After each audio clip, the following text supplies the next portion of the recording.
There's a word. Yeah. It's your security. Yeah, security. Your guarantee. So he asked for the women, and Muhammad radiallahu anhu says, "You're one of the best looking men in Medina. You think we'll let you have our women?" Right? So here he's like playing on his vanity. So he says, "Then your children." He said, "What do you think it's going to look like for us when the Arabs start saying Muhammad bin Maslama mortgaged his children for 2 wasaq of wheat?" Right? Look bad. So they make an agreement, and he tells them they're going to meet them that night. So he goes, he's in bed with his wife, and he hears them calling. And his wife says, "What's going on?" And he said, "Don't worry, it's Muhammad bin Maslama." And she said, No, there's something going on, because you're muharab. And what are they doing at night? So she's alert to it, that something's going on. He said, No. And then he said, "Anyway, إِذَا دُعِيتُ إِلَى طَعْنَةً لَأَجَبْتُ."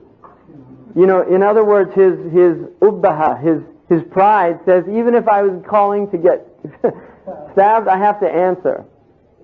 So he goes out, and they take him, and they're walking, and he's put on musk, and they're walking along, and they're talking, they're walking back and forth, discussing things, and then one of them says, and he has his sword, Ka'b, and he's a strong man, and one of them says, "That's incredible scent. I've never smelled anything that good. Can I smell your head?" And so this is vanity again, right? So he takes off his helmet, and he puts down his thing, boom, and he kills him. And that's the end of Ka'b ibn al-Ashraf. So obviously Bani Nadir is furious, right? And they go to the Prophet ﷺ, and they say, he was killed treacherously. And the Prophet ﷺ said, he made an oath with us, he broke the oath, and so he was punished for it. And this again is a warning, and it's also the nature, one of the things about that the Prophet's character and behavior teaches us. You have to see the Prophet ﷺ as a prophet, but also as a leader of a government. He actually has a city now. This is a city-state that he is leading. And so you cannot, by the nature of governance, cannot allow certain things to happen without serious punishment. Because if you do, then it leads to anarchy, and it leads to people taking advantage. And so the Prophet ﷺ, although the dominant characteristic is rahmah, you'll see that he will show his just side, his adala, when it's necessary only. In times when it's not necessary, he is always going to forgive. But in times when it's necessary, and these are times of war, these people, I mean, he has an entire community now that their security and their lives are based on his judgments and his decisions. And he sees the treachery that's going on, and he has to stop it. And so he lets them know, this is a message to Bani Nadir.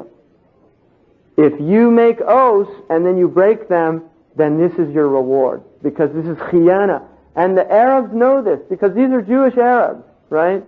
They're Arab in that they've grown up in Arabia, they're speaking Arab, they're Arabized Jews. They know how the desert works, and they know what khiyana is, because this is the worst thing for the Arabs, is khiyana. It's a terrible thing. And so the next events that he makes mention of here is some death and some marriage. Obviously, Ruqayya, rahimahullah, who dies, and she's married to Uthman. Now, one of the things that's important, a hukm shar'i here, is when Ruqayya died, the women were weeping, and Umar wanted to stop them. And the Prophet ﷺ said, let them weep, because Allah does not take you into account for the eye or for the heart. In other words, for grief and for tears. What He takes you into account for is speaking. And this is why it's prohibited in Sharia to wail, walwala, like what some of the women do, bawaki, and ripping and tearing, this type of thing. And actually there were women in their culture that were paid to do that. It was a job. I mean, there's a lot of ways to make a buck, and that was one of them in that culture. And there's people in this culture that do bizarre stuff like that, right? I mean, there are people that are paid to escorts, these type things, that are paid to, just go on a date with somebody. So they had people that did that and wept for people.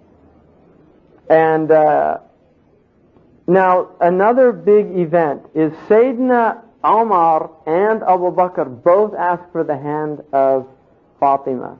And this is the jewel, the prize of Medina, the daughter of the Prophet ﷺ. Fatima is stunningly beautiful. She's the beloved daughter of the Prophet ﷺ. And I mean, it's enough that she's Fatima. They say, the Munshid says, Hiya ummu man, Hiya zawju man, Hiya bintu man. Right? Who is she the mother of? Who is she the wife of? And who is she the daughter of? Right? I mean, and what more, right? She's the mother of Hassan and Hussein, she's the wife of Sayyidina Ali, and she's the daughter of the Prophet ﷺ. So, Fatima is something amazing. And they both propose. Now, Abu Bakr is the closest person to the Prophet, and he's also married to the daughter of Abu Bakr. Abu Bakr is turned down. Umar's turned down. And according to the hadith, the Prophet ﷺ actually said that he was commanded to give Fatima in marriage to Sayyidina Ali. And this is part of the Ahl-al-Bayt, because all of the family of the Prophet are going to come, the Sadat will all come from Hassan and Hussein, who are the result of that marriage. Now, a couple of it's very beautiful. Sayyidina Ali is a water carrier. That's how he's making his money. He goes out and gets water from the wells for people's houses. Right? So he has no money, and he actually, Uthman gives him something for a dowry. But he doesn't have any money. And then he's also given some camels. And he doesn't mention this story, but it's one of the reasons why alcohol is prohibited. Sayyidina Ali has these 2 camels for his walima. And you can imagine he's 20 years old. He's about to marry Fatima. He's probably in a state of ecstasy. And he goes and he puts down his 2 camels. And Hamza is in a hanut, which is a bar. And he's probably celebrating a little bit after Badr too. And he's listening to a qaina sing. And one of these camels defecates. And the smell starts coming in. And she sings to Hamza. Is Hamza one to let a camel spoil this environment? And so Hamza, he's a little drunk. He goes out and he takes his sword and he cuts the 2 humps of the camels off, and he puts his hands in between them, jumps between them, and pulls out their kidneys.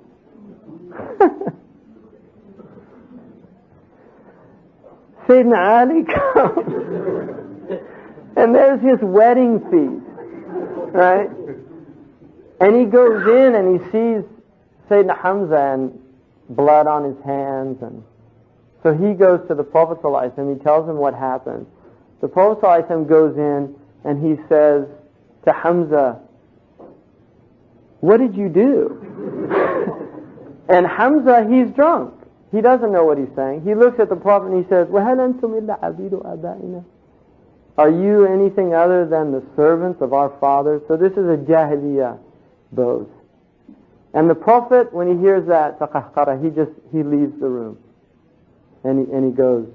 And then the ayahs came down about the khamr. That's one of the reasons that was done. So, but that doesn't spoil the wedding nonetheless. But he just mentions, that they bring sand to put on make the floor nice from the riverbed. They have a sheepskin, a striped cloth from Yemen, a pillow stuffed with leather cushioned palm fibers, And then they even have dates and figs to put before. I mean, look at the simplicity of these people. And this is the wedding of the Prophet's daughter, sallallahu alaihi wasallam. And you look now at how people have weddings, right? Spending millions of dollars in some places, literally, in the Muslim countries.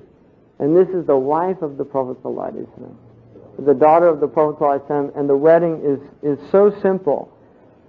And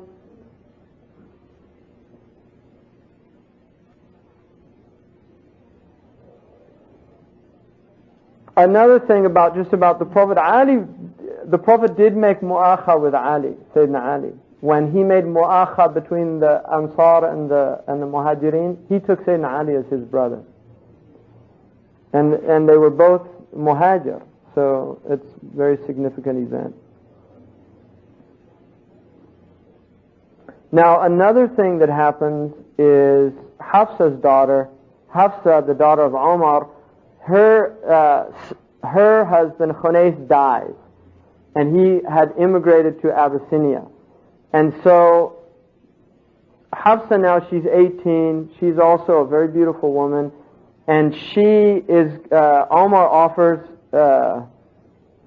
Sayyidina Abu Bakr Hafsa, and Abu Bakr says no. Now this is obviously, for Sayyidina Umar, that's upsetting, because Hafsa is his prized daughter, and he goes to Abu Bakr. And then he goes to Sayyidina Uthman. Sayyidina Uthman says no. Now Umar is really upset about this. He goes to the Prophet ﷺ and he says, I can't believe this. I offer Abu Bakr and Uthman, they both turn me down. He thinks he's done something wrong. And the Prophet ﷺ said to him, I will show you a better son-in-law than those two, right? And then he says, and I will also show them a better father-in-law than you. And so Umar, as sagacious as he is, understands the meaning, because what the Prophet had told Abu Bakr and Uthman, that he was planning on proposing Hafsa. And so they couldn't, because they obviously would have married her, but they couldn't now, because it's the Prophet ﷺ has already told them. So they both say that they won't do that. And then he understands also that he's going to give the hand of Zainab to Sayyidina Uthman, and the reason for that, or Kulthum radiallahu anha, and then he becomes known as Dhun Nurayn, Sayyidina Uthman, the possessor of two lights, because he had Ruqayya and he had Kulthum radiallahu anha. And then he obviously, now it's really important, he points out this, and it's actually very true. Hafsa comes into the household. One would think Aisha now she has only just come into the household, right? Aisha came in just at this same time. And Aisha is still very young. Sauda is much older. So Aisha can't really relate to Sauda in other than a mother-daughter type relationship. Hafsa is very young.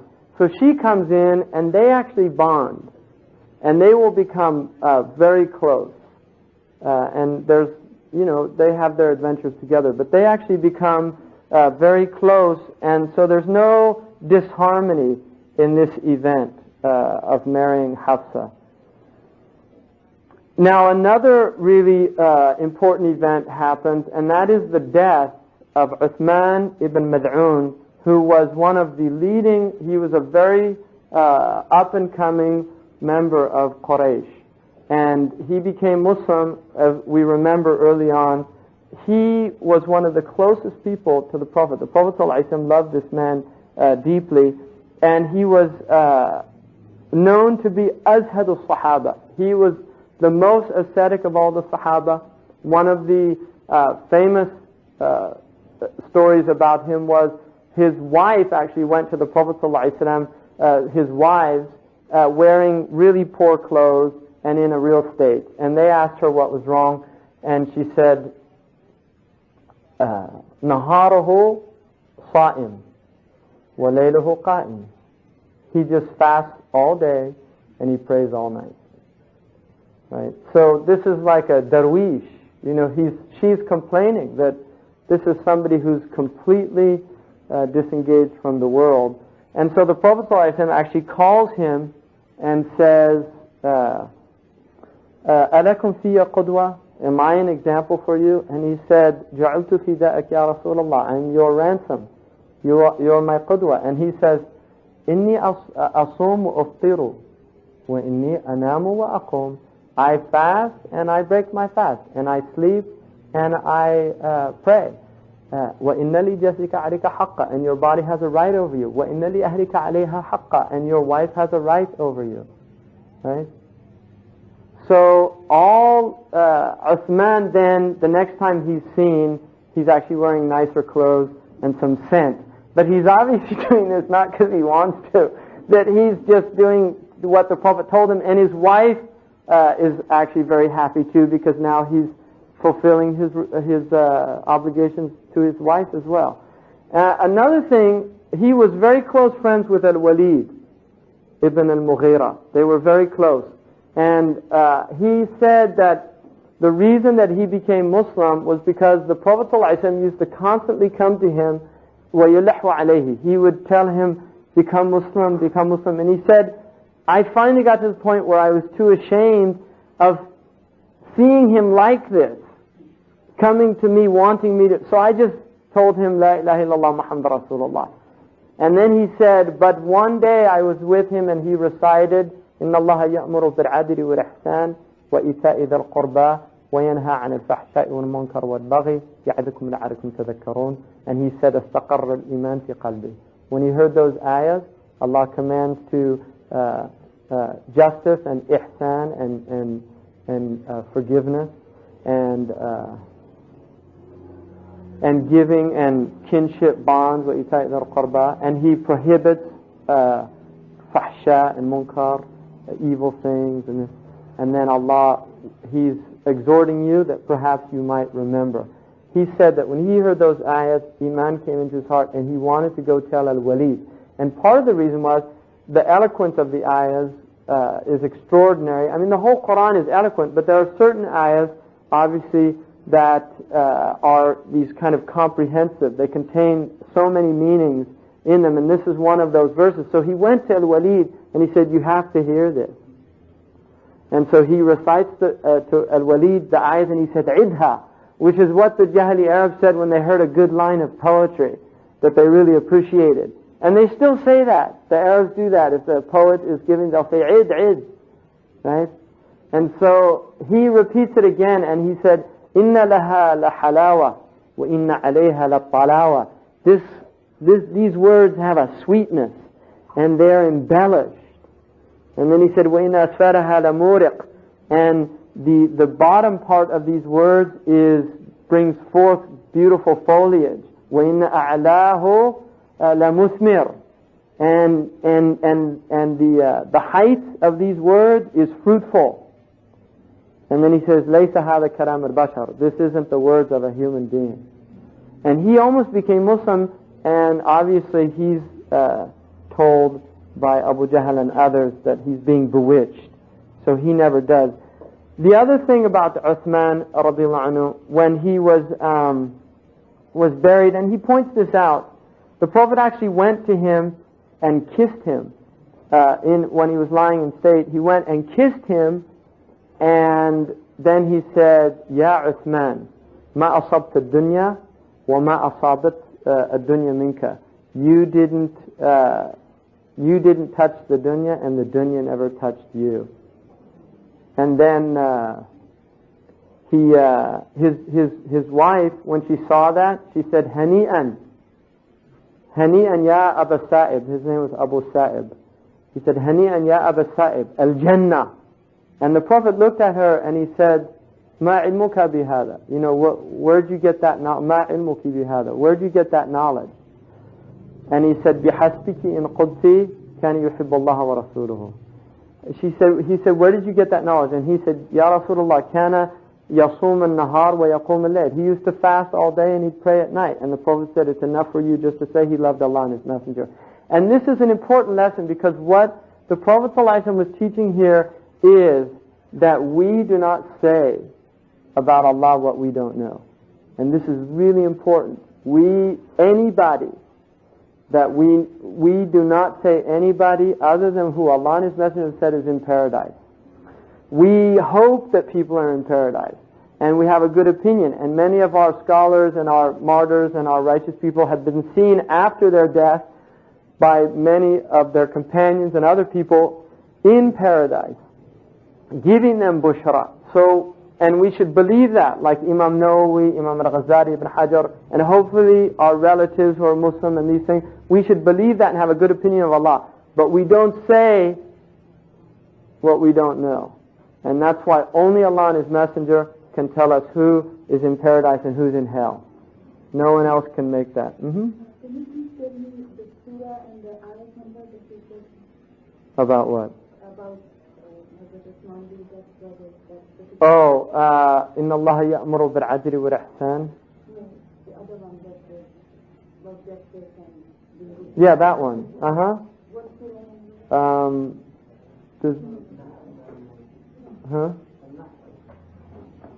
Do you know which? Inshallah, maybe somebody could find it.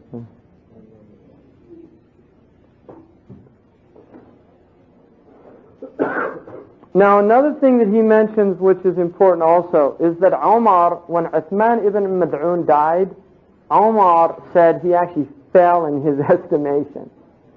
Because he said Uthman was such an extraordinary Muslim, he didn't understand why he didn't die martyr, shaheed.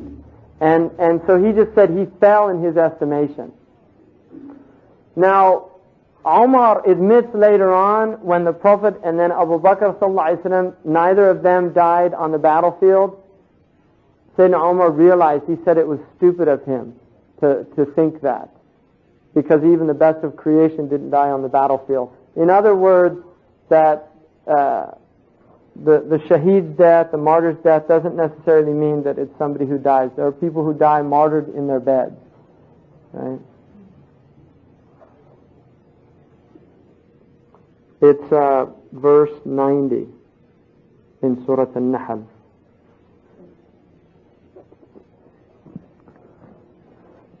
Now the next are the people of the bench that he mentioned, and this is important because the Ahl Sufa were people, some say it's where the word Sufi comes from, but it's a weak derivation.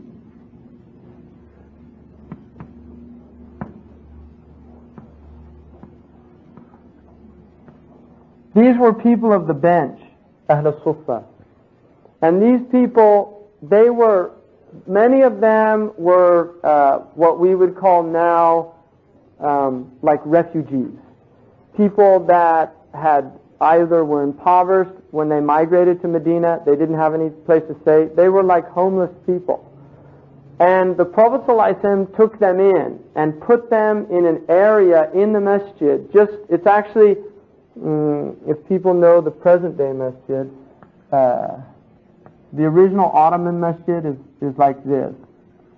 The Prophet's masjid, the original one, was about like this. The Rawda is here, and the houses of the Prophet ﷺ are here. And this is where you visit the Prophet ﷺ's grave. The Mihrab is here, Bab al-Salam is here, and the Mimbar is here of the Prophet, and his original Mihrab was here. The Sufa were in the back of his houses here. And there's a raised place now in the masjid where you can see that. And these people, they sometimes were about 70 people. Abu Hurairah radiallahu anhu was amongst them. Many of the actually big Sahaba were amongst them. And these people, they basically were supported by the Prophet ﷺ. He would actually give them food. Whenever he got food, he would send food to them. There's a wonderful story of Abu Hurairah radiallahu anhu. Once the Prophet ﷺ was given some milk, and Abu Hurairah brought it, and Abu Hurairah said, the Prophet said, go bring the people of Sufa. And Abu Hurairah said, he thought to himself, I'll never get to drink any of this. Because he realized he's the one carrying it, so he's going to be the last one to get some. And so he calls the Sufa people, and he he offers it, and not only does each one drink, but the Prophet tells them, drink, keep drinking till you're full. Every single one of them drank till they were full, and then it got to Abu Hurairah, and the Prophet said, drink. And he drank, and he said, drink. And he kept drinking, and finally he said, Ya Rasulullah, I can't, there's no more room. So they were amazing people. Ibn Abi Jamrah says that the Ahl Sufa is a proof that in healthy Muslim communities you will have ubad that are supported by the community, and really what they're there to do is to study and to worship and to be a spiritual support for the community. And even though this is an anathema in modern Islam, because there's a lot of modern Muslims that are very opposed to this idea, and they often quote the hadith of Sayyidina Umar, who once walked into a masjid and found a man worshipping there, and he said, who supports you? And he said, Akhi. And he said, Akhuka khayrun minka. Your brother's better than you. And that traditionally was always interpreted by the scholars, that what Umar was telling him was, don't become deluded, because you've been given this opportunity to worship Allah and somebody's willing to support you, because your brother not only gets the reward of the worship that you do, but also he gets the reward of supporting you and the reward of whatever else he's doing. So he's better than you. Right? Umar didn't chase him out and say haram and go get a job, and right. So that's what these people were doing. Many of them actually end up becoming very wealthy. Salman al-Farisi was amongst them, and he actually wept on his deathbed. And one of the Sahaba asked him, "Why are you weeping?" And he said, "When we were at the Sufa, we took an oath with the Prophet that we would never take more from this world than just what a rider needs." And he said, "And I feel like I've broken that oath, and I'm ashamed to meet the Prophet in the Akhirah." And they said when he died, he had like a handful of dirhams, a wudu pot, and a few other possessions. So the bench was an amazing place. These people were also, they will become, many of them become great scholars as well. Ibn Mas'ud radiallahu anhu is amongst them. Abu Hurairah is amongst them. Ibn Mas'ud is really almost like a family member. And some of these people were like that. Abu Dhar al-Ghifari is there.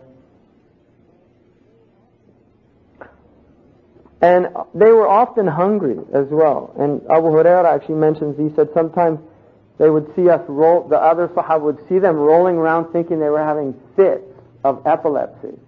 And he said it was just, we were so hungry, we were just trying to get rid of the hunger pangs. Now another really important event also, Anas is given by Sulaym to the Prophet ﷺ as a servant in his house. And Anas will become one of the greatest scholars of the Sahaba and of Islam. So he actually, this is obviously a divine, everything that's happening is for reasons, but Anas coming into the house is an important event. And then also,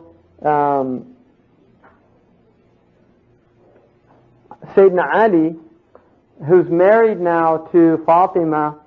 Fatima is working, and Sayyidina Ali is working. Fatima works grinding corn and selling it for the houses in Medina, and Sayyidina Ali is working, and her hands become very blistered and calloused, and so Sayyidina Ali says, "Go," because the Prophet has servants. He says, "Go and ask the Prophet ﷺ for a servant for us." And so she goes and asks the Prophet ﷺ. She actually goes in and she feels too ashamed